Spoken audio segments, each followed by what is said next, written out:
Bu da kavak mantarı arkadaşlar. Şimdi bu kadar oldu. Evet, arka yeni gördüm. Bekleyin. Bekleyin. Yine paylaşacağım. Videoyu görmemiştim bak.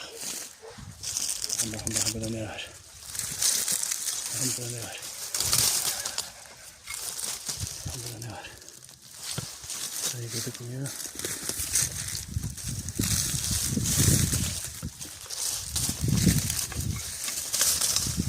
Evet, diken.